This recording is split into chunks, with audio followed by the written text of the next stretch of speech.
Hello నమస్తే welcome to reality check. ఆంధ్రప్రదేశ్లో కూటమి సర్కారు అధికారంలోకి వచ్చి ఏడాది కాలం గడిచింది. కూటమి సర్కారు అధికారంలోకి రావడానికి ముందు ఆంధ్రప్రదేశ్లో తాము వస్తే అమలు చేయబోయే సంక్షేమ కార్యక్రమాలకు సంబంధించి, అప్పటి వరకు ఉన్న ప్రభుత్వం అమలు చేస్తున్న కార్యక్రమాలకు సంబంధించి, అప్పటి వరకు ఆంధ్రప్రదేశ్ రాష్ట్రానికి సంబంధించిన అప్పులకు సంబంధించి, అప్పటి వరకు ఆంధ్రప్రదేశ్ రాష్ట్రానికి సంబంధించిన అభివృద్ధి గురించి అనేక హామీలను ఇస్తూ వచ్చింది. గత ప్రభుత్వం చేయనివి, గత ప్రభుత్వం చేయడంలో ఫెయిల్ అవుతున్నవి మేము అద్భుతంగా చేస్తామంటూ మాట్లాడుతూ వచ్చింది. సో కూటమి సర్కారు అధికారంలోకి వచ్చిన తర్వాత ఆ దిశగానే వెళ్తుందా? ఏడాది పాలన ఏ రకంగా సాగింది అనే దానిపైన మనతో మాట్లాడడానికి లిబరేషన్ కాంగ్రెస్ పార్టీ అధ్యక్షులు విజయ్ కుమార్ గారు లైవ్లో జాయిన్ అవుతున్నారు. సార్ నమస్తే, వెల్కమ్ టు ఈహా. నమస్తే, థ్యాంక్ యూ. యా సార్, మీ ఫస్ట్ కామెంట్ ఏంటి ఏడాది పాలన పూర్తి చేసుకున్న కూటమి సర్కార్ పైన? అన్ని విధాలుగా అన్ని రంగాల్లో పూర్తిగా వైఫల్యం చెందింది. The government has failed in fulfilling their promises. 1 yearలో 1 year అవుతుంది కాబట్టి ఏదో ఒకటి చేశాము అనిపించుకోవాలి అనే ఒక మార్క్ కోసం ప్రయత్నం అయితే కనిపించింది, కానీ in reality they have completely failed in fulfilling their promises. So మీరు అపోజిషన్ పార్టీగా ఉన్నారు, మీరు ఒక ప్రత్యేకమైన రాజకీయ పార్టీని పెట్టుకున్నారు. ప్రభుత్వం చేస్తోంది, చాలా రాజకీయ పార్టీలు ప్రభుత్వం చేస్తున్న పైన జనరల్గానే ఏం చేయలేదు, బాగాలేదని విమర్శలు చేస్తూ ఉంటారు. మీరు బ్యూరోక్రసీలో కూడా పనిచేస్తున్నారు కాబట్టి మనం కొంత సైంటిఫిక్గా డిబేట్ చేసుకుంటూ వద్దాం. ఏంటి సంక్షేమ కార్యక్రమాల పరంగా మీకు కనిపిస్తున్న తేడా ఏంటి? సంక్షేమ కార్యక్రమాల పరంగా గత ప్రభుత్వం కంటేనో లేకపోతే గతంలో జరిగిన దానికంటేనో బెటర్గా చేసామని మేము ఎక్కువగా చేసామని కూటమి సర్కార్ చెప్తోంది. కనిపించట్లేదా సంక్షేమ కార్యక్రమాల అమల్లో? అంటే ఇప్పుడు మనం నిశ్చితంగా గనక విశ్లేషణ చేసుకోగలిగితే సూపర్ 6 అనేది మొదటి అంశంగా చూడాలి. ఎందువల్లంటే వాళ్ళు అంత హైప్ దానికే క్రియేట్ చేస్తున్నారు కాబట్టి. సో సూపర్ 6లో భాగంగా సిలిండర్స్ ఇవ్వడం అన్నది ఒకటి స్టార్ట్ చేసామన్నారు. నిన్న ఒక జియో ఇచ్చున్నారు, తల్లికి వందనం అనేటువంటి అంశం మీద. అయితే అక్కడ ఒక సిలిండర్ ఇచ్చిన దానిలో కూడా మోసం ఉంది. ఏ విధంగా అంటే వాళ్ళు ఏ విధంగా సంవత్సరానికి ఇస్తామని చెప్పి ఇచ్చామనిపించుకునే తపన కనిపిస్తుంది తప్ప నిజంగా మనం అనుకున్న బెనిఫిట్ డెలివరీ అయ్యిందా, ట్రాన్స్ఫర్ అయ్యిందా ఆ బెనిఫిషరీకి అనే దాని మీద ఎక్కడ కూడా శ్రద్ధ కనిపిస్తుంది. పర్పస్ సర్వ్ అయినట్టు కనిపించట్లేదు. అదే అంటే మేము చెప్పాం, చేశాం అనిపించుకోవడానికి ఒకరికి సిలిండర్ ఇచ్చో లేకపోతే ఒక సిలిండర్ ఇచ్చో చేశాం కదా అని వాళ్ళకు. ఎలాగో మీడియాలో స్ట్రాంగ్ ఉన్నారు, వారి కోసం పనిచేసే ఛానల్స్ ఉన్నాయి, న్యూస్ పేపర్స్ ఉన్నాయి. దానిలో బొంబార్డింగ్ గా పదే చెప్పేస్తే అబద్ధాన్ని 10 సార్లు చెప్తే నిజం అనుకుంటారేమో జనం అనేటువంటి భావంతో కనిపిస్తున్నటువంటిది ఒకవైపు ఉంది. మరొక వైపు ఈ ఉదాహరణకి ఇప్పుడు తల్లికి వందనం ఉన్నారు. నిన్న ఎంత హడావుడిగా అన్ని పేపర్స్ లోను జాకెట్ యాడ్స్ ఇచ్చి ఏడాది పాలనలో ఇన్ని 67 లక్షల మందికి ఇస్తున్నాం, ఎంతమందికి ఇస్తున్నామని చెప్పేసి ఒక్క తల్లికి కానీ ఒక్క విద్యార్థికి కానీ డబ్బు ఇచ్చినటువంటి పరిస్థితి లేదు. వారు గైడ్ లైన్స్ ఎలా ఐడెంటిఫై చేయాలి, డేటా ఎలా కలెక్ట్ చేయాలి, ఎలా ఇవ్వాలి అనే డిస్బర్స్మెంట్ ప్రాసెస్ ఏంటి అని ఒక పెద్ద నేరేషన్. ఇదంతా కూడా మీరు ఒకసారి ఆ జీవోలు చూస్తే గత ప్రభుత్వం అమ్మఒడికి ఇచ్చినటువంటి జీవో ఎలా ఉందో కట్ అండ్ పేస్ట్ జీవో ఇప్పుడు ఇచ్చారంటే అమ్మఒడి అని తీసి దగ్గర తల్లికి ఉందని పెట్టడం, ST corporation, minority corporation, BC corporation అని కార్పొరేషన్ వైజ్ వాళ్ళ షేర్ ఎంత ఉందో ఆ షేర్ ఎట్లయితే ఇది సబ్ ప్లాన్ల కింద వాడాల్సిన నిధుల్ని ఆ ప్రభుత్వం దుర్వినియోగం చేసి జనరల్ స్కీమ్స్ కి ఇచ్చినటువంటి దానిలో సబ్ ప్లాన్ అని ఎట్లా చూపించారో అదే రీతిలో ఇప్పుడు కూడా చూపించారు. కేవలం కట్ అండ్ పేస్ట్ జీవో తప్ప కొత్తగా చేసింది అయితే ఏమీ లేదు. ఇదంతా ఒక ఎత్తు అయితే అసలు బెనిఫిట్ ఫ్లో కాలేదు. ఇప్పుడు మీరు ఒకసారి 2014లో ఈ తెలుగుదేశం అధికారంలోకి వచ్చినప్పుడు మొదటి సంతకం రైతుల రుణమాఫీ మీద చేస్తామని చెప్పి వచ్చి ఆ రోజు దేనికి సంతకం చేశారని అంటే రైతు రుణమాఫీ ఎలా చేయాలి అనే గైడ్ లైన్స్ తయారు చేయడానికి సంతకం పెట్టాడు, అంతేగాని రుణమాఫీకి సంతకం పెట్టలేదు. సో అది దాన్ని అష్ట వంకరలు తిప్పి చివరకు సంపూర్ణంగా అందులో విఫలమయ్యాడు అని అనిపించుకున్నారు అప్పుడు. అలాగే ఇప్పుడు కూడా కొత్త ట్విస్ట్లు, కొత్త అంటే ఎలా వంచవచ్చు, ఎలా మాయ చేయొచ్చు, ఎలాగో మీడియా ఉంది, మనం ఏం చెప్తే అదే 10 సార్లు చెప్తారు కాబట్టి కొంచెం చేసి గోరంత చేసి కొండంతని ఎలా చూపించవచ్చు అన్న దాని మీదే దృష్టి కనిపిస్తుంది తప్ప నిజంగా మనం ఒక మాట ఇచ్చాం, ఈ మాట ప్రకారంగా మనం ఇచ్చేద్దాం, అనుకున్నంత మందికి ఇంత ఇంత బెనిఫిట్ ఇద్దాం అనే నిజాయితీ కానీ సిన్సియారిటీ ఉన్నట్టు కనిపించడం లేదు ఈ జీవోలు ఈ వ్యవహారం చూస్తే. అంటే ఆ సిలిండర్ సబ్జెక్ట్ చూసినా ఈ తల్లికి వందనం చూసినా ఎప్పుడు వచ్చి ఆ తల్లి అకౌంట్లో పడితే వచ్చిందని భావించాల్సింది తప్ప వస్తుంది అని ఊరించే కార్యక్రమం అయితే ఈ ప్రభుత్వం చాలా బాగా చేయలేదు. ఇప్పుడు నేను వీడియో స్టార్ట్ చేయడానికి ముందు కొంతమంది స్క్రీన్ షాట్స్ పంపించారు, 2 పిల్లలు ఉన్న వాళ్ళకి అదంతా 26,000 అలా క్రెడిట్ అయినట్టుగా స్క్రీన్ షాట్స్ వస్తున్నాయి. అంటే ఈరోజు క్రెడిట్ అవుతున్నట్టు కనపడుతోంది.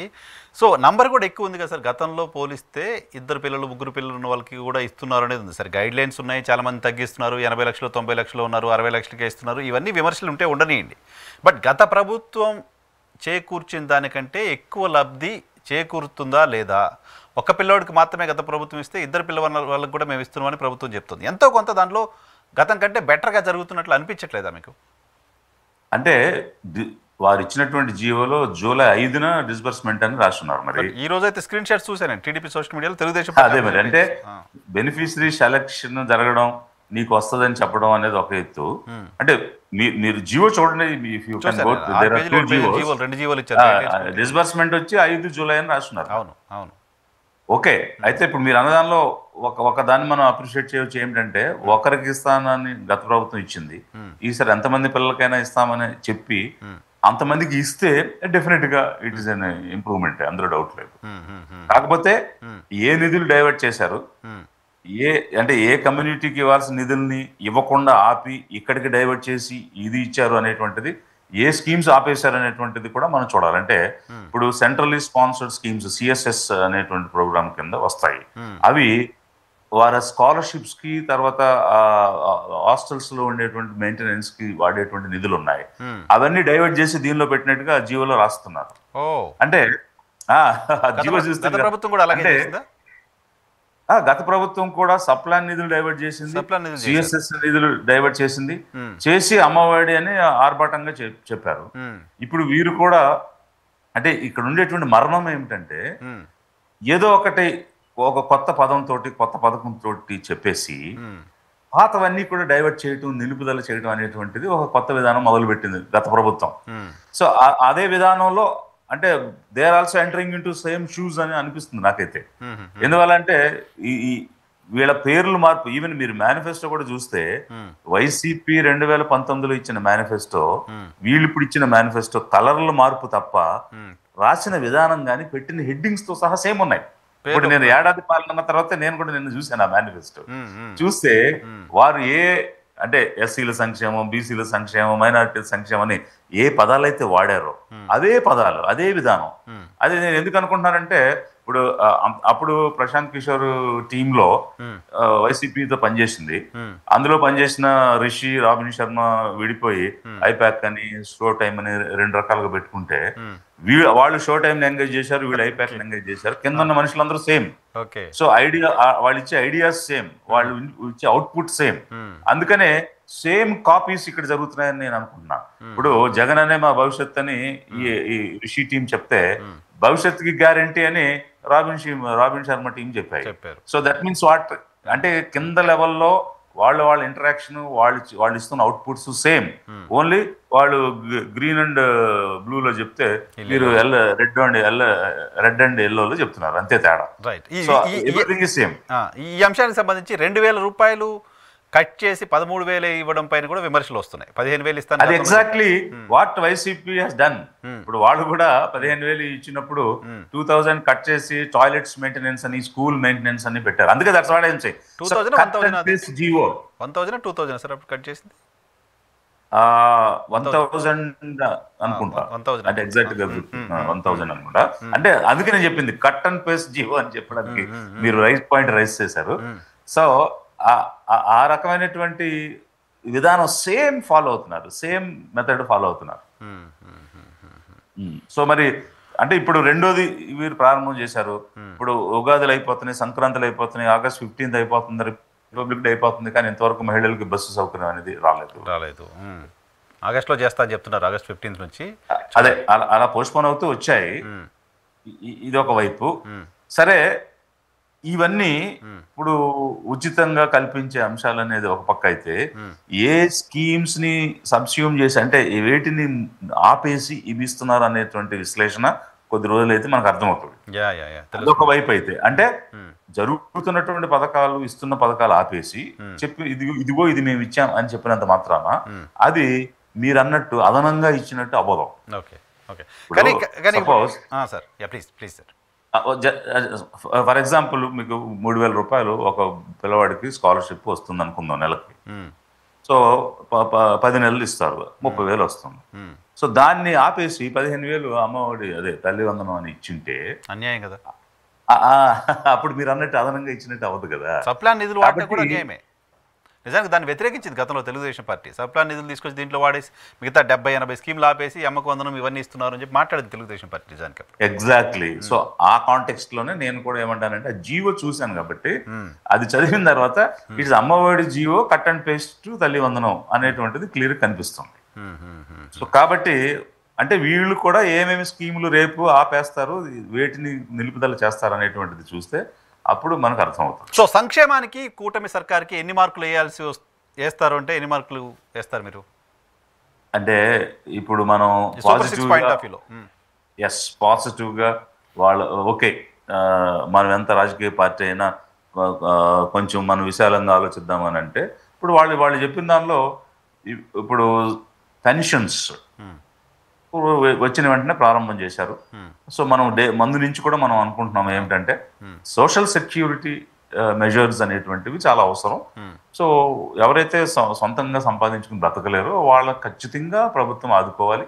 Across the world European nations కానీ వెస్టర్న్ నేషన్స్ కానీ అమెరికన్ నేషన్స్ కానీ ఆ ప్రయత్నం చేస్తున్నాయి. అట్లాంటి ప్రయత్నం మనం కూడా చేయాలి, దాన్ని మనం అభినందించాలి. సో దానికి వారు పెంచి ఇచ్చినటువంటిది డెఫినెట్గా ఇట్స్ ఎ గుడ్ మూవ్. అదే సమయంలో ఇప్పుడు అనేక రకాలైన హామీలు ఇచ్చి మాయ చేసి మసిపూసి అధికారమే పరమావధిగా పొంతన లేని పార్టీలు, ఐడియాలజికల్గా సిద్ధాంతపరంగా పొంతన లేని పార్టీలు, ఆ సిద్ధాంతాల్లో ఏకీకృతం కానీ ఏకభావం కానీ లేని పార్టీలు అధికారం కోసం కూటమిగా ఏర్పడినటువంటి పరిస్థితిలో అక్కడ మనకు కనిపించేది ఏంటంటే హౌ టు రీగెయిన్ పవర్, అధికారంలో ఎలా రావాలి అన్నది ఒక్కటే లక్ష్యంగా కనిపించింది తప్ప ఒక సిద్ధాంతం కానీ ఒక కామన్ మినిమం ప్రోగ్రామ్ కానీ ఇట్లాంటి అంశాలన్నీ కూడా లేకుండా జరుగుతున్నటువంటిది ఒకవైపు ఉంటే 2 అటెంప్ట్స్ జరిగినాయి. సిలిండర్స్ ఇవ్వడం అనేది ఒకటే, ఇప్పుడు జీవో తల్లి వందనానికి జీవో ఇవ్వడం అనేటువంటిది ఒకటి, 2 అటెంప్ట్స్ అయితే జరిగాయి. అది ఏ రూపంలో ఇప్పుడు సిలిండర్స్ లో ఎట్లయితే విమర్శలు వచ్చాయో అట్లాగే దీనిలో కూడా విమర్శలు వస్తాయా, నిజమైన బెనిఫిట్స్ అందరికీ వస్తుందా రాదా అనేటువంటి అంశాలన్నీ కూడా కొద్ది రోజులు గడిస్తే మనకు అర్థం అవుతుంది. ఇక రిమైనింగ్ ఐటమ్స్ కి వాళ్ళు క్యాలెండర్ చెప్తున్నారు కానీ ఇవ్వడం లేదు. కానీ ఇక్కడ మేజర్ నెగటివ్ అండ్ చీటింగ్ ఏమిటి అని అంటే యూత్ కు సంబంధించి ఎలాంటి చర్యలు లేవు. జాబ్ క్యాలెండర్ ఎవ్రీ ఇయర్ ఇస్తామని అంటే 2 ప్రభుత్వాలు ఇలాగే మోసం చేసినాయి. గత ప్రభుత్వం జనవరి 1st జాబ్ క్యాలెండర్ ఇస్తామని చెప్పి రకరకాలుగా మాటలు చెప్పారు, ఎక్సర్సైజ్లు చేశారు. అప్పుడు నేను పొజిషన్ లో ఉన్నప్పుడు నేను కూడా కొన్ని డిపార్ట్మెంట్స్ ఎన్ని వేకెన్సీలు నేను తయారు చేసి ఫైనాన్స్ డిపార్ట్మెంట్ పంపించున్నాను, కానీ ఫైనాన్స్ క్లియరెన్స్ ఇవ్వలేదు, ఒప్పుకోలేదు. అనేక శాఖల్లో పనిచేశాను నేను. మున్సిపల్ అడ్మినిస్ట్రేషన్ లో వేల కొలది ఉద్యోగాలు ఉన్నాయి, పొల్యూషన్ బోర్డులో ఉన్నాయి, ఎన్విరాన్మెంట్ లో ఉన్నాయి, ఫారెస్ట్ లో ఉన్నాయి, ప్లానింగ్ లో ఉన్నాయి. ఇలా అనేక డిపార్ట్మెంట్స్ లో నేను చేసి ఆ లిస్ట్ అంతా ఇచ్చాను. ఇవన్నీ రిక్రూట్ చేయాలి, చాలా అవసరం. ఇవన్నీ టెక్నికల్ జాబ్స్. అసలు ఫారెస్ట్ బీట్ ఆఫీసర్స్ లేరు. అది ఒక వెల్త్, ఒక న్యాచురల్ రిసోర్స్ డెన్యుడేషన్ అయిపోతుంది అని చాలా ఆర్గ్యూ చేశాం, కానీ ఎలాంటి ప్రయోజనం లేకుండా పోయింది. సో ఈ రోజు నాకు తెలిసి 2 లక్షల ఉద్యోగాలు ఉన్నాయండి స్పష్టంగా. వీళ్ళకి ఇచ్చే ఉద్దేశం లేదు కాబట్టి క్యాలెండర్ ఇవ్వడం లేదు. మరి ఇప్పుడు ఇతను యువగళం పాదయాత్ర చేశాడు యువ నాయకుడు, కానీ ఎందుకు జాబ్ క్యాలెండర్ ఇవ్వలేదు? యూత్ కి ఇచ్చిన ప్రామిస్ ఏమైపోయింది? అంటే మొదటి సంతకం డిఎస్సి ఆల్రెడీ అయిపోయిందిగా, డిఎస్సి చేశారుగా. 7,000 పోస్టులు అది ఎప్పుడో ఎన్నో సంవత్సరాలుగా 10,000 చేసినట్టున్నారు, 7,000 10,000 చేసినట్టున్నారు సార్. ఓకే. సో అది నేనే 2 లక్షలకి 10,000కి ఎక్కడ పోలికుందండి. ఇప్పుడు మీరు వేరియస్ మీరు ఏబిపిఎస్ దగ్గర అడగండి, డేటా ఉంది. మీరు డిపార్ట్మెంట్ వైజ్ చూడండి, డేటా ఉంది. ఎన్నో సంవత్సరాలుగా అసలు అంటే సబ్స్టాంటివ్ గా ఉన్నటువంటి వేకెన్సీస్ ని ప్రాపర్ రిక్రూట్మెంట్ ప్రాసెస్ ద్వారా చేయకుండా అవుట్ సోర్సింగ్ అని కాంట్రాక్ట్ పద్ధతులన్నీ చేసి వాళ్ళ కమ్యూనిటీస్ నుంచి వాళ్ళకి నచ్చిన వాళ్ళని వాళ్ళ హెంచ్మెన్ అనుచరుల్ని పెట్టుకోవడానికి ప్రయత్నం చేస్తున్నారు తప్ప రియల్ గా చదువుకుని మెరిట్ కలిగి ఉండి పర్ఫామ్ చేయగలిగేటువంటి యూత్ ఎన్నో ఆశలతో ఎదురు చూస్తూ ఉంటే ఎలాంటి జాబ్ క్యాలెండర్స్ లేవు, ఎలాంటి నోటిఫికేషన్స్ లేవు, ఉన్నటువంటి వేకెన్సీ ఫిల్లింగ్ లేదు. ఎందుకు? ఇప్పుడు మీరు డిపార్ట్మెంట్ వైజ్ చూడండి, అగ్రికల్చర్ డిపార్ట్మెంట్ లో ఉన్నాయి, హార్టికల్చర్ లో ఉన్నాయి, ఇట్లా డిపార్ట్మెంట్ వైజ్ మరి మేజర్ డిపార్ట్మెంట్ పంచాయతీ రాజ్ లో ఉన్నాయి, మున్సిపల్ అడ్మినిస్ట్రేషన్ ఉన్నాయి, రెవెన్యూలో ఉన్నాయి, పోలీసులో ఉన్నాయి. ఇవేవి కూడా చేయడం లేదు కదా. ఈవెన్ టీచర్స్ కూడా వాళ్ళు ఇచ్చింది 10,000 కాదు, ఇంకా చాలా ఉద్యోగాలు. ఎందుకు చేయట్లేదు? ఎందుకంటే ఈ రేషనలైజేషన్ అని, నేషనల్ ఎడ్యుకేషన్ పాలసీ అని పూటకో పాలసీ తెచ్చి వాటిని రేషనలైజ్ చేసేసి ఉన్న పోస్టులను తగ్గించేసి వేకెన్సీలు లేవని చూపించేటువంటి కార్యక్రమం కూడా జరుగుతుంది. ఉన్న స్కూల్స్ ని మూసేసి, అంటే పేదలు నివసించే ప్రాంతాలకు అనువుగా ఉన్నటువంటి స్కూల్స్ ని మూసేసి 3 కిలోమీటర్లు వెళ్ళండి, 5 కిలోమీటర్లు వెళ్ళండి అని they have become a deterrent. అంటే ఎడ్యుకేషన్ కి డిటరెంట్ క్రియేట్ చేస్తున్నారు, హర్డిల్స్ క్రియేట్ చేస్తున్నారు. దగ్గరగా ఉంటే వెళ్ళి చదువుకుంటారు. ఈ రోజు చదువుకు దూరం చేసే ప్రయత్నాలు కూడా జరుగుతున్నాయి. ఇవన్నీ కూడా లోతైనటువంటి అంశాలు. బయట ప్రజలకు ఏం కనిపిస్తుంది అంటే ఈ మేజర్ ఛానల్స్ లో వాళ్ళు వేసేటువంటి న్యూస్, వాళ్ళు మాట్లాడే మాటలు, ప్రధాన పార్టీలు వాళ్ళు ఒకరినొకరు విమర్శించుకుని కొట్టుకుని ఇవే కనిపిస్తున్నాయి. కానీ what is really losing? Even ఇక్కడ సెంట్రల్ గవర్నమెంట్ పాయింట్ కూడా తీసుకోవాలి. ఎంతసేపు మతాన్ని చూపించడమో లేకపోతే పాకిస్తాన్ చూపించడమో, అక్కడ ఇక్కడ బాంబు అయిందని, అక్కడ ఇది జరిగింది, టెర్రరిజం వచ్చిందని ఆ పాయింట్సే తప్ప అసలు నేషనల్ లెవెల్లో అన్ఎంప్లాయ్మెంట్ గురించి ఎవరన్నా మాట్లాడారా? నేషనల్ లెవెల్లో జీడిపి గురించి ఎవరు మాట్లాడుతున్నారు? నేషనల్ లెవెల్లో year after year how is the growth అనేటువంటిది ఎక్కడ కనిపిస్తుంది? ఇవన్నీ డైవర్ట్ చేయడానికే ఇట్లాంటి ఇమోషనల్ సబ్జెక్ట్స్ తీసుకొస్తున్నారు. సో ఇక్కడ కూడా ఆ ఇమోషన్స్ మీద ఆడుకుంటున్నారు తప్ప రియల్ గ్రోత్ లేదు, రియల్ వెల్త్ లేదు, ఎంప్లాయ్మెంట్ క్రియేషన్ లేదు, ఉన్న ఉద్యోగాలు క్రియేషన్ లేదు. ఓకే, ఉన్న ఉద్యోగాలు ఎందుకు ఇవ్వడం లేదు? ఎందుకు అవుట్ సోర్సింగ్ వెళ్తున్నారు? ఎందుకు కాంట్రాక్ట్ వెళ్తున్నారు? ఈ రోజు లక్షల మంది చదువుకున్నటువంటి నిరుద్యోగులు, post graduates, technically qualified professionals, వీళ్ళందరూ పనికి మాలినటువంటి చిన్న చిన్న ఉద్యోగాలు చేసే పరిస్థితికి ఎందుకు రావాలి? మన యూత్ ని మనం ఎందుకు సరిగా వాడుకోవడం లేదు? ఇది బాధ, ఆవేదన. సో సంక్షేమంలో మీరు పాస్ మార్కులు కూడా ఇవ్వలేరా? సూపర్ 6 లో పాస్ మార్కులు కూడా ఇవ్వలేరా ప్రభుత్వానికి? ఎలా వేస్తారండి? ఇప్పుడు 35 is the pass mark English వాడు పెట్టాడు. ఆ 35 కూడా ఎందుకు కారణం ఏంటంటే దానికోసం హిస్టరీ ఉంది. ఇప్పుడు సమయం కాదులే కానీ, బట్ ఎక్కడ 35 ఉంది? ఇప్పుడు మీకు ఇప్పుడు అవుట్ ఆఫ్ 6 ఓన్లీ రెండు అటెంప్ట్ అయ్యాయి అని అంటే, సో 4 ప్రశ్నలకి ఆన్సరే రాయకపోతే పాస్ అయ్యే ఛాన్స్ ఎక్కడ ఉంటుంది అంటారా? 1/3 కదా వచ్చింది. సో 30 కూడా క్రాస్ కాలేదు కదా.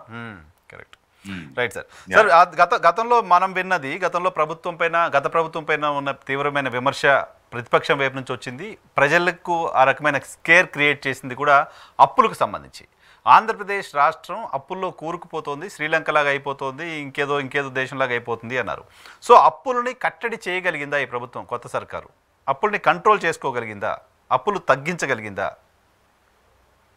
ఇప్పుడు ఓల్డేజ్ పెన్షన్స్, విడో పెన్షన్స్, ఇట్లాంటి సోషల్ సెక్యూరిటీ ప్రోగ్రాము, ఇప్పుడు ఆ సిలిండరు, తల్లి వందనం, ఇవి తప్ప ఎక్కడ మీకు డెంట్ అనేది క్రియేట్ చేయగలిగింది?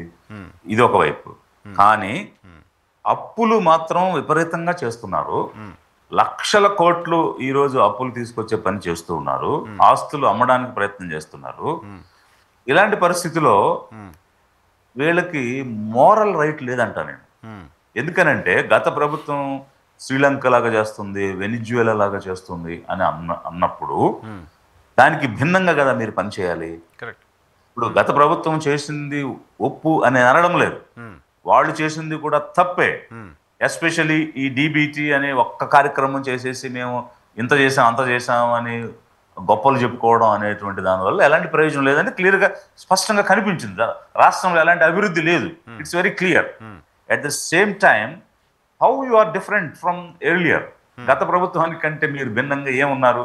యు ఆర్ ఇంకా అప్పులు తీసుకోవడానికి కొత్త దారులు వెతుకుతున్నారు, మీరు కొత్త పందాన్ని కనిపెడుతున్నారు మీరు. సో ఏ వైపు నెట్టేస్తున్నారు, ఎలాంటి పాతాళానికి తొక్కేస్తున్నారు ఆంధ్ర రాష్ట్ర ప్రజలు అనేది ప్రజలు గమనించాలి.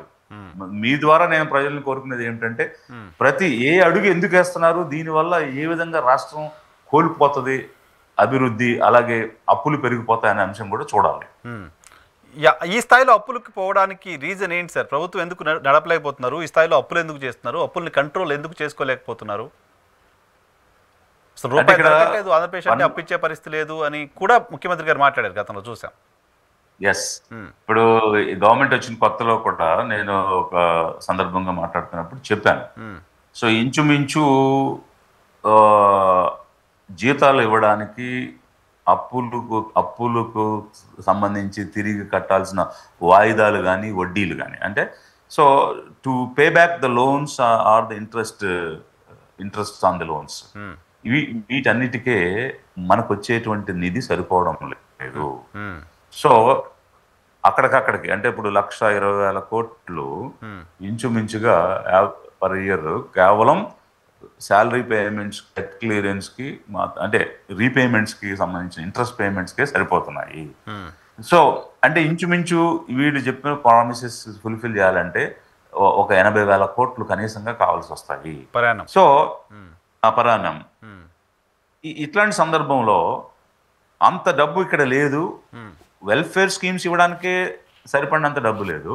కేవలం మనకు వచ్చేటువంటి ఇన్కమ్ ఏదైతే ఉందో అది మెయింటెనెన్స్కి సరిపోద్ది. కొంచెం ఏదైనా డెవలప్మెంటల్ యాక్టివిటీస్ చేయడానికి వస్తుంది. ఇలా ఇంప్రాక్టికల్గా ఇచ్చినటువంటి హామీలన్నీ నెరవేర్చాలంటే ఉన్న డబ్బు సరిపోదు. ఆ రోజు కూడా నేను చెప్పింది అదే. అంటే సెంట్రల్ గవర్నమెంట్ నుంచి ఏమైనా ప్రత్యేకంగా నిధులు వచ్చినా, లేదు వరల్డ్ బ్యాంక్, IMF లాంటి సంస్థల నుంచి అదనంగా లోన్లు తీసుకున్నా, ఇవేవి కాకుండా కమర్షియల్ షెడ్యూల్డ్ బ్యాంక్స్ నుంచి లోన్స్ తీసుకున్నా, అట్లా ఏదైనా అదనంగా మొబిలైజ్ చేస్తే తప్ప మీరు ఇచ్చిన హామీలు అయితే నెరవేర్చడానికి అవకాశం లేదు అని గత సంవత్సరం జూన్ నెలలోనే నేను చెప్పున్నాను. అంటే కొత్తగా ప్రభుత్వం ఏర్పడిన వెంటనే somebody asked me, then I told. So same thing is happening. Unless they get money from external sources, they'll not be able to implement any of their promises, and they'll not be able to bring any kind of development in the state. నా point ఏంటంటే, మీరు చెప్తున్న దాని ప్రకారం 80,000 కోట్ల రూపాయలు ప్రతి ఏటా అప్పులు తెస్తే తప్ప సూపర్ 6 అమలు చేయడం సాధ్యం కాదు అనేది గత జూన్లోనే మీరు చెప్పారని చెప్తున్నారు. సో ఈ ఏడాది కాలంలో ప్రభుత్వం చేసిన అప్పు 1,50,000 కోట్ల రూపాయలు అనేది కనపడుతోంది, ఆన్ పేపర్ కనపడుతుంది. కార్పొరేషన్లో అయితే ఇది అయితే ఇది కనపడుతుంది. 1,50,000 కోట్ల రూపాయలు ఒక ఫినాన్షియల్ ఇయర్లో అప్పులు చేసిన ప్రభుత్వం సూపర్ 6 అమలు చేయలేదు, మరి డబ్బులు ఏమైపోయినాయి? That's what I'm saying. See, they sing a song of Amaravati and Polavaram. ఇవి రెండు చేసేస్తే మేము we are efficient and we are performers అన్న ఫీలింగ్ లో ఉన్నారు. That's what I'm saying. So Amaravati is just a capital for a state. So ఇక్కడ ఒక చిన్నది సార్, ఇప్పుడు పోలవరానికి కూడా తెచ్చిన 1,50,000 కోట్లు పోలవరానికి పెట్టింది 15 కోట్లు కూడా లేదు కదా. రాష్ట్ర ప్రభుత్వం పెట్టింది ఏముంది పోలవరానికి? ఏడాదిలో ఏం లేదు. కేంద్ర ప్రభుత్వమే పాతది రీఎంబర్స్ చేసింది 10,000 కోట్లు ఎంతో. అమరావతికి 32,000 కోట్లు 33,000 కోట్లు టెండర్లు పిలిచారు, ఎక్స్పెండిచర్ ఇంకా అవలా. ఏమైపోయింది మరి మిగతా డబ్బులు?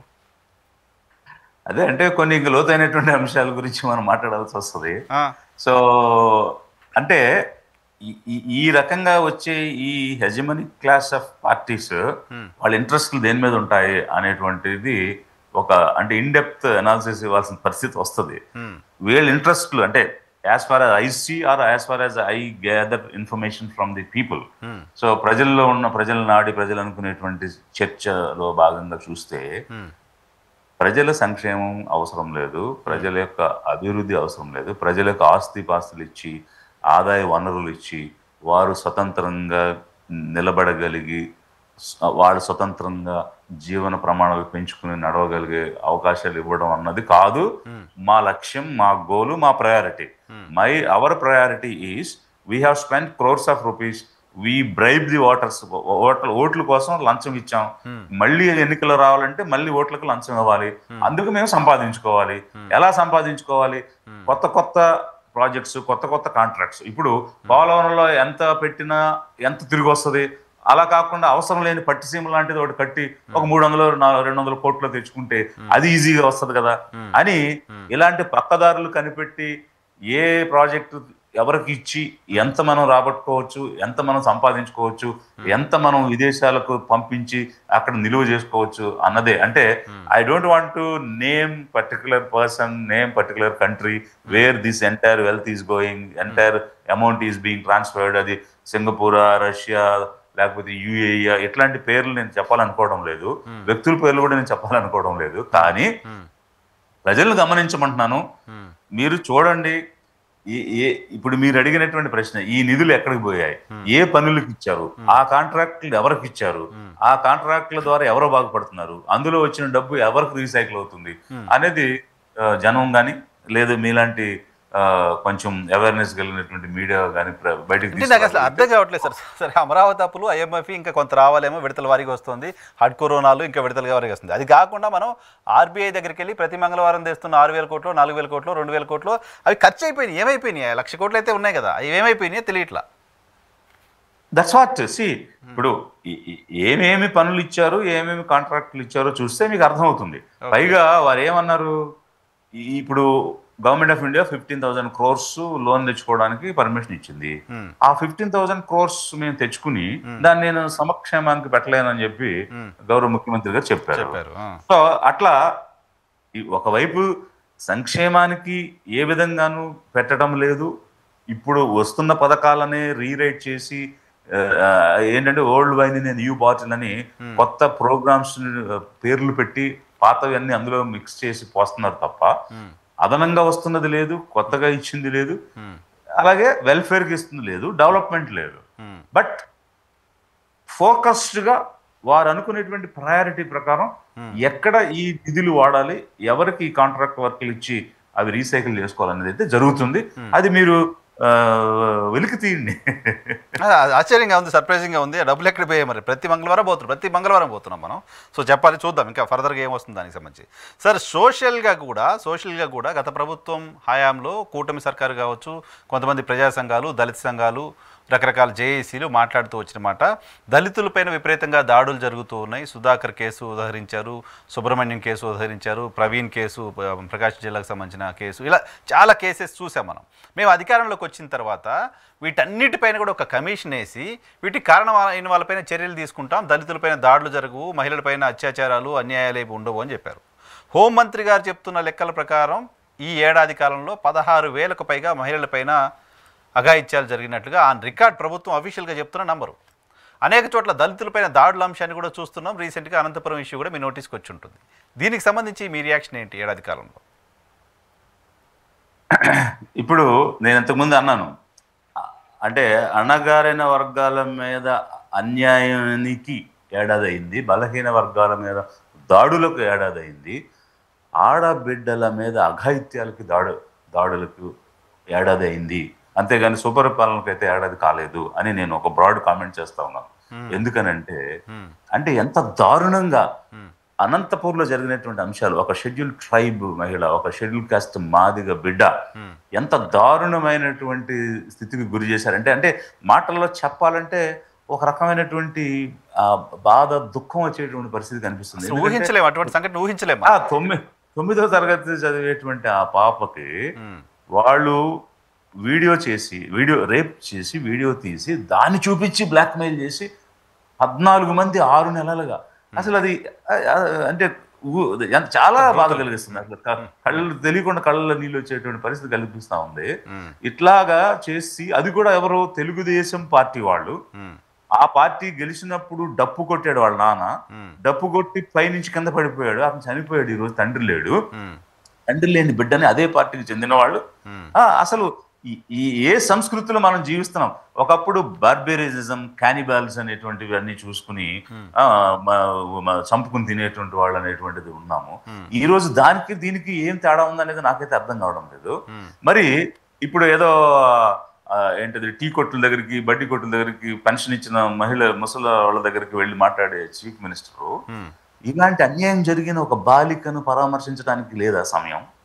అంటే అలాంటి చోటకు వెళ్ళి ధైర్యం చెప్పరా? పైగా మీ పార్టీ వాళ్ళు అన్యాయం చేస్తే, ఇప్పుడు మల్లాంలో మీ పార్టీ వాళ్ళు కోసం పనిచేసిన వ్యక్తిని గ్రామ బహిష్కరణ చేస్తే అక్కడ పిఠాపురం ఎమ్మెల్యేగా ఉన్నటువంటి పవన్ కళ్యాణ్ గారు వెళ్ళరు. ఈ రాష్ట్రాన్ని నడిపిస్తున్నటువంటి చంద్రబాబు గారు ఈ మహిళల దగ్గరికి, ముసలి వాళ్ళ దగ్గరికి వెళ్ళి టీ కొట్లలోకి, బంకుల దగ్గరికి వెళ్ళి మాట్లాడతారు, అలాంటి వీడియోలు చేస్తారు. మరి ఇలాంటి బాలికకు అంటే చెప్పడానికి అంత కష్టంగా ఉన్న అన్యాయం జరిగితే మేమున్నాము, పైగా మీ పార్టీ వాళ్ళు చేస్తే వాళ్ళ తరపున మీరు నిలబడరా? మీ ప్రయారిటీ కాదు ఇది. మీ ప్రయారిటీ వేరు.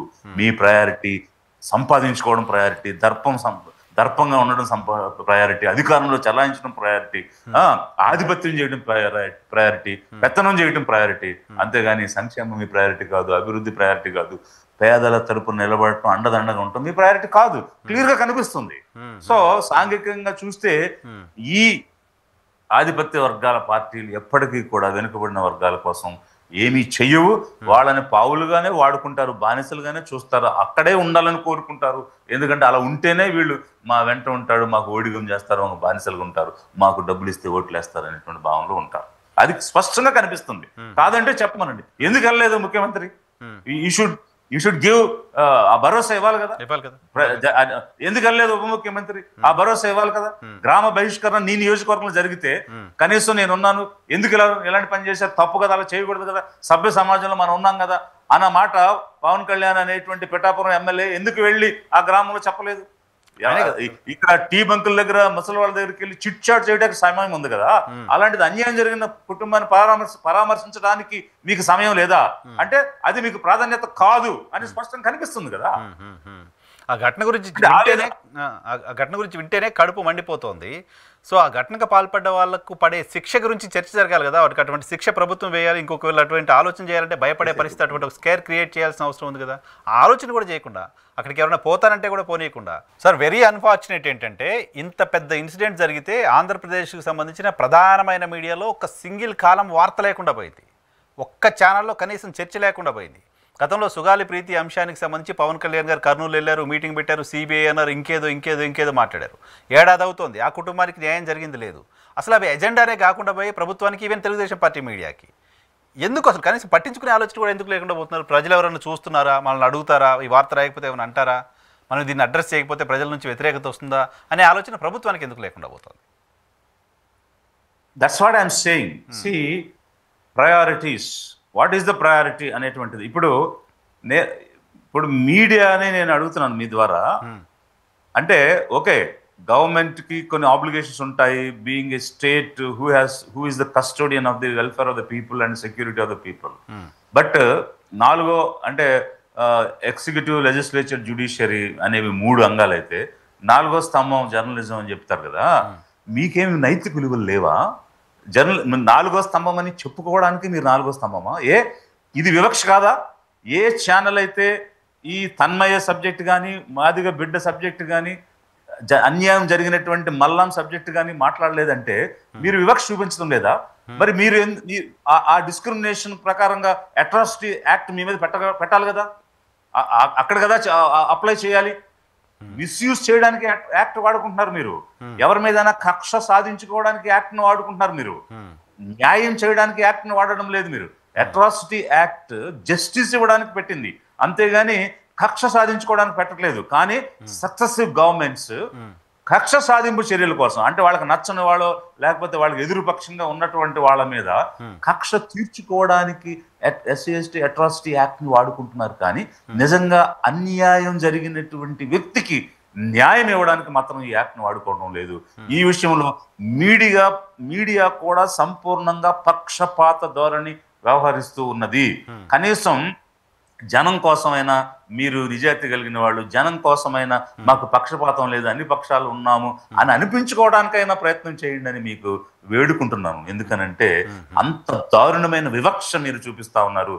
మరీ ముఖ్యంగా ఈ తెలుగుదేశంకి బాకా కొట్టే మీడియా ఎవరైతే ఉన్నారో వీరందరూ కూడా పక్షపాత ధోరణిలో వివక్ష పూరితమైనటువంటి పద్ధతిలో పనిచేస్తూ ఉన్నారు. కనీసం వార్తగా ఎందుకు చూపించలేదు మీరు? అదే కదా, వార్త గంటలు పనికి మాలినటువంటి సబ్జెక్ట్స్ మీద డిబేట్ చేస్తారు కదా, కనీసం వార్తగా ఎందుకు చూపించడం లేదు? కనికరం లేదా మీకు? మానవత్వం లేదా మీకు? ఒక బాలిక, ఒక మాదిగ బిడ్డకు అంత దారుణమైన అన్యాయం జరిగితే ఇది అన్యాయం అని చెప్పడానికి మీ నోరులు పెగలడం లేదా? ఎందుకు మూసుకుపోయాయని చెప్పేసి కూడా మీ ద్వారా నేను అడుగుతున్నాను. అన్యాయం ఎవరికి జరిగిందో కూడా వాళ్ళు చెప్తేనే అన్యాయం జరిగినట్టుగా, లేకపోతే అన్యాయం జరిగినట్టుగా భావించాల్సిన పరిస్థితి. సో నిజంగా అమ్మాయి పరిస్థితి తలుచుకుంటే ఎంత నరకం అనుభవించి ఉంటుంది కదా నెలల తరబడి. ఒకసారి ఏదో ఇన్సిడెంట్ జరిగిందంటేనే మనం విలువెల్లాడిపోతాం. ఎవరికైనా ఎటువంటి ఇన్సిడెంట్ జరిగిందంటే నెలల తరబడి బెదిరించి ఆమెకి ఇష్టం లేకుండా ఒక డజన్ మంది అత్యాచారాలు చేసుకుంటూ పోవడం అంటే ప్రభుత్వం కనీసం స్పందించకపోవడం. హోంమంత్రి మహిళ దళిత సామాజిక వర్గానికి సంబంధించిన ఆవిడ కూడా కనీసం అక్కడికి విజిట్ చేసే ప్రయత్నం చేయకపోవడం అనేది వెరీ అన్ఫార్చునేట్. అంటే వీళ్ళెవరు కూడా పవర్ ఉన్న వాళ్ళు కాదు కదా. వాళ్ళని అనుకుని మనం ఎలాంటి ప్రయోజనం లేదు. ఎందుకంటే వాళ్ళేమీ స్వతంత్రంగా వ్యవహారం చేయలేరు. వాళ్ళకి ఎలాంటి స్వేచ్ఛ ఉండదు. కేవలం అలంకారంగా వాళ్ళ ఫ్రేమ్లో పలానా వాళ్ళకి ఇచ్చాం, రెవెన్యూ బీసీకి ఇచ్చాం, హోమ్ ఎస్సీకి ఇచ్చాం అని చెప్పుకోవడానికి పనికొచ్చే వ్యక్తులే తప్ప స్వతంత్రంగా వ్యవహారం చేసే పరిస్థితి వాళ్ళ దగ్గర లేదు. మనసులో ఉన్న స్పందించలేని పరిస్థితులు ఉంటారేమో, స్పందించలేరు. వాళ్ళు ఒకవేళ కొంత నిజాయితీ కలిగిన వాళ్ళు అయితే ఎంతో మనస్తాపం చెందుంటారు, మానసికంగా బాధపడి ఉంటారు. ఏమి చేయలేకపోతున్నామే, నిస్సహాయాలుగా ఉన్నామే అనుకోవడం తప్ప వాళ్ళని అని మనకి ఎలాంటి ప్రయోజనం లేదు. కానీ ఆ బిడ్డ గురించి చూస్తే గర్భం వచ్చే వరకు తెలియలేదు బయట. Because she has become pregnant, the news has come out. Otherwise ఇంకా ఎంతకాలం ఈ రకంగా సాగుండేదో. అంటే ఒక ఇన్సిడెంట్ ఈ రోజు మనం మాట్లాడుతున్నాం, ఇట్లా అనేక రకాల సో అందుకనే ఇన్సెన్సిటివ్ గా ఉన్నారు పీపుల్స్ వెల్ఫేర్. అంటే ఎంత నిస్సహాయతలో ఉంది, ఎలాంటి అండదండ లేకుండా సొంత పార్టీ వాళ్ళు అట్లా చేస్తా ఉంటే ఎవరికి వెళ్ళి చెప్పుకోవాలి? అంటే కంచి చేను వేయడం తప్ప ఏముంది అక్కడ? మనం రక్షించవలసిన వాళ్ళే భక్షిస్తూ ఉంటే ఎక్కడికి వెళ్ళి చెప్పుకోవాలి, ఎవరికి చెప్పుకోవాలి? సో మిగతా అట్రాసిటీస్ పైన సార్ గత ప్రభుత్వానికి సంబంధించిన అట్రాసిటీ పైన కమిషన్స్ వేస్తాం, విచారణ చేయిస్తామని చెప్పారు. ఆ దిశగా ప్రభుత్వం ఏమైనా అడుగులు వేస్తుందని చెప్పి అనిపిస్తోందా? ఏదండి, గత ప్రభుత్వంలో చాలా మంది దళితులపైన అట్రాసిటీస్ జరిగాయి, కేసులు అయినాయి, చంపేశారు. ఆ కేసులన్నింటినీ కూడా తిరగదోడతాం, ప్రత్యేకమైన కమిషన్ వేస్తాం, దాని గురించి ప్రత్యేకమైన విచారణ వేస్తాం అన్నారు. చెయ్యండి. ఇప్పుడు ఎక్కడ అన్యాయం జరిగిందో అక్కడ న్యాయం కావాలని కదా కోరుకుంటున్నాం. ఇప్పుడు గత ప్రభుత్వంలో ఉన్నటువంటి వారు ఎప్పుడు ఎక్కడ ఏ అట్రాసిటీ జరిగినా వెళ్ళినటువంటి దాఖలాలు లేవు. కానీ ఇప్పుడు మాత్రం తయారైపోతున్నారు, మేము వెళ్తాము, అది చూస్తాము, తెలుసుకుంటాము. అంటే వాళ్ళ అధికారంలో ఉన్నప్పుడు ప్రవర్తించే విధానం వేరు, వేరే వాళ్ళ అధికారం ఉన్నప్పుడు ప్రవర్తించే విధానం వేరు. అందుకే ఏంటంటే దొందే అనేటువంటి వర్డింగ్ అంటే ఒక నానుడు ఉంది కదా. సో వీళ్ళ ఆలోచన విధానం అంతా ఎప్పుడు ఒకే రకంగా ఉంటుందండి.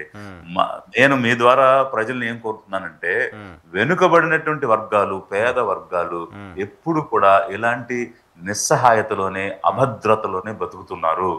మనకి ఆ భద్రత, ఆ అండదండ కావాలి అని అంటే మనం అధికారంలోకి రావాలి. ఏ రోజైతే మనం అధికారంలోకి వస్తామో అప్పుడు నైతిక బలం వస్తుంది మనకి, ఒక మోరల్ సపోర్ట్ వస్తుంది మనకి. చెయ్యి వేయాలనుకునేవాడు 10 సార్లు ఆలోచిస్తాడు, భయపడతాడు, దూరంగా ఉంటాడు, బయటే ఉంటాడు, బరిలోకి వచ్చి అన్యాయం చేయడానికి ప్రయత్నం చేయడు. కాబట్టి నిర్ణయం చేయగలిగిన రాజ్యాధికారం దీనికి సమాధానం. అంతేగాని మనం ఓట్లు అమ్ముకున్నంత కాలం, పెత్తందారులకు ఓట్లు వేసినంత కాలం, ఈ ఉన్నత కులాల్లో ఉన్న పార్టీలకు ఓట్లేసినంత కాలం ఈ రకమైనటువంటి అన్యాయం జరుగుతూనే ఉంటుంది. 40 సంవత్సరాలు కనిపిస్తుంది కదా. స్వతంత్రం వచ్చాక లిబరేషన్ దొరకదు మనకి. స్వతంత్రం రాకముందు అది వేరే, ఆ రాజ్యాంగాలు వేరు. బట్ రాజ్యాంగం వచ్చిన తర్వాత మనం చూసాం కదా, క్లియర్ కనిపిస్తున్నాయి. దీనికి ఉన్నటువంటి permanent answer is we have to step in to the power. That is the only answer. I am requesting all the people to understand. Awareness తెచ్చుకోండి, జనం అర్థం చేసుకోండి. నేను జనానికి చెప్తున్నాను, పవర్ వాళ్ళకిద్దామా వీళ్ళకిద్దామా కదా, పవర్ తెచ్చుకుందాం మనం అనే ఆలోచన రావాలి వర్గాలకు ప్రధానంగా. ఎగ్జాక్ట్లీ. హోప్ సో ఇలాంటి వాళ్ళంతా మాట్లాడుతున్నారు. ఇటువంటివి చూస్తున్నా నిజంగా అధికార పార్టీ పరామర్శించదు, ప్రతిపక్షంలో ఉన్నప్పుడు గగ్గోలు పెడతాం. జగన్మోహన్ రెడ్డి గారు డ్రైవర్ సుబ్రహ్మణ్యం హత్య జరిగినప్పుడు కనీసం పార్టీకి సంబంధించిన మనుషులను కూడా వాళ్ళ కుటుంబం దగ్గర పంపించలేదుగా. తెనాలిలో దళితులపైన దాడి జరిగితే ఆయన వెళ్ళిపోయారుగా. సో చంద్రబాబు నాయుడు గారు గతంలో ఎక్కడ ఇన్సిడెంట్ జరిగినా ఆయన వెళ్ళి పరామర్శిస్తా అనేవాళ్ళుగా. ఇప్పుడు అనంతపురం వెళ్ళే ప్రయత్నం ఆయన చేయలేదుగా.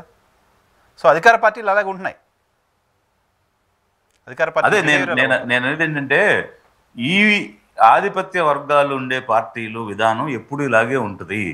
వీరు ఎప్పుడూ కూడా పేదలకు అండదండగా ఉండరు, నైతిక బలాన్ని ఇవ్వరు, బలహీనులుగానే చూస్తారు. మరీ ముఖ్యంగా చెప్పాలంటే ఈ వీళ్ళని ఇంకా విచ్ఛిన్నం చేయడానికి, ముక్కలుగా విభజించడానికే ప్రయత్నం చేస్తారు. అందుకే రకరకాల వర్గీకరణ పేర్లతో ఉద్యమాలు నడిపించి ఆ ఉద్యమాలకు వీళ్ళే డబ్బులు ఇచ్చి వాళ్ళని పెంచి పోషించి వ్యక్తిగత స్వార్థానికి వాడుకుని ఈ బలాన్ని బలహీనం చేయడానికి ప్రయత్నం చేస్తారు. సో నేనేమంటానంటే జనాన్ని బలహీనులుగా మనం ప్రదర్శిస్తున్నంత కాలం ఈ దాడులు జరుగుతూనే ఉంటాయి. మనలో బలం ఉంది, మేం బలవంతులు అని చూపించగలిగిన రోజు ఈ దాడులు ఆగుతాయి. అలా చూపించే అవకాశం ఎప్పుడు వస్తుంది? మనకున్న వజ్రాయుధం ఒకటే, అది ఓటు. ఆ ఓటు ఇన్నాళ్ళు ఉన్నత వర్గాలకు వేసాం కాదు, వెనుకబడిన వర్గాలకు వేసుకుందాం, మన నాయకులకు వేసుకుందాం, మన నుంచి వచ్చేటువంటి నాయకత్వానికి వేసుకుని మనం అధికారంలోకి వద్దాం. అప్పుడు అన్నిటికీ పరిష్కారం దొరుకుతుంది. ఒక దాడులకి కాదు, అభివృద్ధికి, సంక్షేమానికి, అన్నిటికీ పరిష్కారం దొరుకుతుంది. మన నాయకులకు మాత్రమే కాదు, మన నాయకులు నాయకత్వం వహించే పార్టీలకి, మన నాయకులకి వేస్తే ఇప్పుడు అంతగారి పరిస్థితి అయింది కదా. అంతగారి పరిస్థితి మన నాయకత్వంలో ఉన్న పార్టీలకు. అవును, చాలా నిశ్చితంగా కరెక్ట్ చేశారు. మన నాయకత్వంలో ఉన్న పార్టీలకు వేయాలి. Exactly right sir. అవేర్నెస్ రావాలని కోరుకుంటున్నారు. చివరిగా పొలిటికల్గా ఈ ఏడాది కాలంలో పొలిటికల్గా రాజకీయ పార్టీల ప్రయాణం పొలిటికల్ లైన్లో చూస్తే కూటమి ఏడాది పాలన ఎలా అనిపిస్తుంది? That's what I'm saying. ఒకవైపు ఏమో వారు ఇచ్చిన హామీల్లో ఫెయిల్ అవ్వడం అంటే, సరే మనం అనుకున్నాక కొన్ని 30% అని మనం పాజిటివ్ వేలో మాట్లాడదాం అనుకున్నా కూడా 70% దే హ్యావ్ ఫెయిల్డ్. మరొక అంశం ఏంటంటే రాజకీయమైనటువంటి కక్షలు ఏంటండి. ఇప్పుడు నేను ఇంతకుముందు చెప్పాను కదా, అట్రాసిటీ యాక్ట్ వాడుకోవటం, ఇంకా అనేక రకాలైన యాక్ట్లు, అసందర్భమైనటువంటి సెక్షన్లు పెట్టి కక్ష సాధింపు చర్యలు ఏమిటి అంటే భయభ్రాంతులకు గురి చేసి ఒక ఆఫ్ఘనిస్తాన్ని, ఒక పాకిస్తాన్ని ఇక్కడ చూపించాలని ప్రయత్నం చేస్తే వైసీపీకి కట్టిన అదే గతి మళ్ళీ పట్టినటువంటి అధోగతే మళ్ళీ ఈ కూటమిలో ఉన్న పార్టీలకు కూడా పడతాయి. ఏదేమైనా ఇది ఒక ఫ్యాసిజం వైపు నడుస్తున్న పాలనలా కనిపిస్తుంది, వెంజన్స్ వైపు నడుస్తున్న రాజకీయ పాలనలా కనిపిస్తున్నాయి.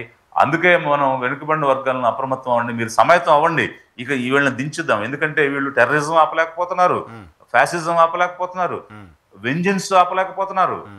ఇంకా ఇలాంటి ఫెయిల్యూర్ పార్టీస్ కి ఎన్నాళ్ళు మనం ఓట్లేస్తాము? ఇప్పుడు జరిగినటువంటి పాలనలో కూడా వెంజన్స్ కనిపిస్తుంది, ఒక పగ తీర్చుకునే కార్యక్రమమే కనిపిస్తుంది. అది కాదు సుపరిపాలన అంటే.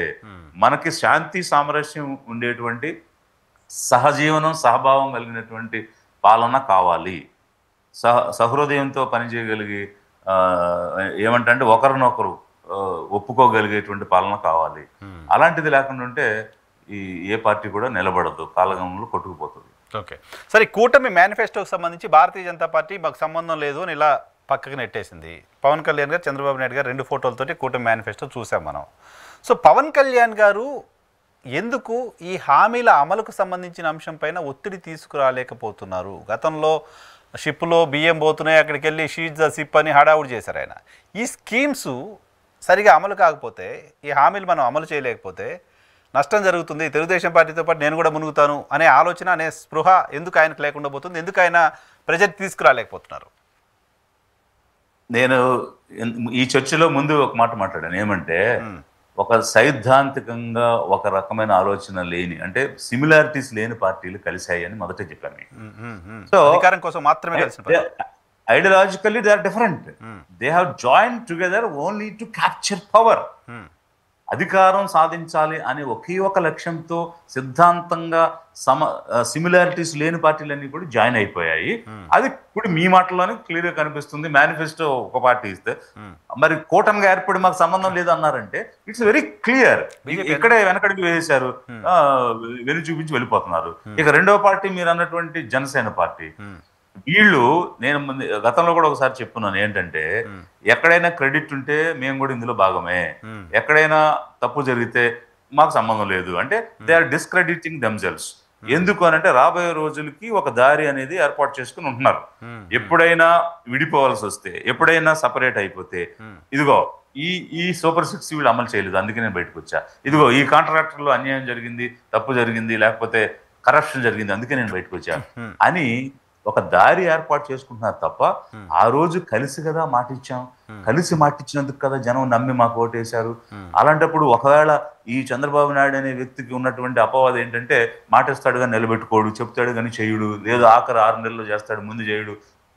ఇట్లాంటివన్నీ ఉన్న సమయంలో కొత్తగా పవన్ కళ్యాణ్ అనేటువంటి వ్యక్తి జతయ్యాడు కాబట్టి ఒకవేళ అతను మనసు మార్చి ఇచ్చిన మాట నిలబెట్టుకునే విధంగా ఏమైనా ప్రయత్నం చేస్తాడేమో. బీజేపీని తెచ్చి కల్పించాడు కదా, అలాగే రేపు స్కీములు అమలు చేయకపోతే ఇతను ఏమైనా ప్రెషర్ అంటే పియర్ ప్రెషర్ తెస్తాడేమో అని కదా జనం నమ్మి ఓటేశారు. రెస్పాన్సిబిలిటీ అన్నట్టు బిలీవ్ చేశారు. చంద్రబాబు నాయుడు గారు చేయడేమో కానీ పవన్ కళ్యాణ్ ఉన్నాడు చేపిస్తాడేమో అని, చేపిస్తాడేమో ఆ పియర్ ప్రెషర్ కైనా పనికొస్తాడని జనం నమ్మి ఓటేస్తే ఎవరికి వారు దారులు వెతుక్కుని తమ స్వార్థం కోసం చూసుకుంటున్నారు తప్ప జనం కోసం మాట్లాడట్లేదే. జనసేనాని జనం కోసం, జనానికి ఇచ్చిన హామీ కోసం ఏనాడు మాట్లాడావు? ఏ రోజు ఇది ఎందుకు మనం చేయలేదని ఒక కేబినెట్ మీటింగ్ లో మాట్లాడినట్టుగా ఎక్కడ బయటకు రాలే? ఒక 1-on-1 4 గోడల మధ్య తలుపులు వేసుకుని మాట్లాడినప్పుడు వచ్చిందనేది ఎక్కడ రాలే? జనం మధ్యలోకి వచ్చి మాట్లాడింది ఎక్కడ రాలే? కానీ అబాస్ పాలయ్యే విధంగా సీజ్ ద షిప్ అని అక్కడ ఏమీ లేని దగ్గరికి వెళ్ళి హడావిడి చేసి ఇతనికి ఈ మాత్రం నాలెడ్జ్ లేదని జనం అనుకున్నట్టుగా బిహేవ్ చేయడం తప్ప అక్కడ ప్రజల కోసం చేసింది అయితే ఏం కనిపించడం లేదు కదా. సంబంధం లేని శాఖల్లో దూరి మాట్లాడటం తప్ప తమకు సంబంధించిన శాఖల విషయంలో కూడా లేదు. ఇప్పుడు ఇంటింటికి తీసుకెళ్లే రేషన్ ని ఈ రోజు మళ్ళీ లైన్ లో ఉండి తీసుకోండి అని ప్రోగ్రెషన్ జరుగుతుంది తప్ప ప్రోగ్రెషన్ ఎక్కడుంది? అది కూడా మీ శాఖ ద్వారా చేస్తున్నారు. జనం దాని గురించి భయంకరంగా చర్చించుకుంటున్నారు, చాలా నెగిటివ్ గా ఉంది. అది డెఫినెట్ గా ఇప్పుడు ఎవరైనా ఒక ఫెసిలిటీకి అలవాటు పడిన తర్వాత అది తీసేస్తే డెఫినెట్ గా ఇర్క్సమ్ గా ఫీల్ అవుతారు కదా. అంటే అది మంచిదా చెడ్డదా అనేది ఇప్పుడు మనం చర్చించలేము, ఎందుకంటే ఒక అడుగు వేసేసారు, ఒకటి జరిగిపోయింది. ఉన్నది తీసేస్తే ఎప్పుడైనా కూడా అలాగే అనుకుంటారు కదా. సో కాబట్టి 3 పార్టీలు అధికారం కోసమే కలిశాయి అనేది స్పష్టం చేస్తున్నా. ఈరోజు మేము జనం కోసం కాదు వచ్చింది, జన సంక్షేమం కోసం కాదు మేము వచ్చింది, రాష్ట్ర అభివృద్ధి కోసం కాదు మేము వచ్చింది, అధికారం కోసం వచ్చాం. సో ప్రధాన పార్టీ టీడీపీ ఉంది కాబట్టి దాన్ని ముందు పెట్టేసి ఎవరికి వారి చేతులు దులిపేసుకుంటున్నారు, కడిగేసుకుంటున్నారు, జరిగిపోతున్నారు. అది స్పష్టంగా కనిపిస్తుంది. జనాన్ని కూడా గమనించమని అర్థం చేసుకోమని నేను కోరుతున్నాను. ఎందుకనంటే ఎన్నికల ముందు ఎలాంటి మాయమాటలు చెప్తారు, ఎలాంటి హామీలు ఇస్తారు, తిరిగి వచ్చాక ఎలా ప్రవర్తిస్తారు అన్నది కొంచెం అర్థం చేసుకోండి. ఇంకా మోసపోవద్దు. అది మీ ద్వారా నేను ప్రజలను కోరేది. Right sir. Thank you very much Vijay Kumar గారు మా కోసం సమయం కేటాయించినందుకు. ఇది కూటమి సర్కారు ఏడాది పాలన పైన విజయ్ కుమార్ గారి విశ్లేషణ.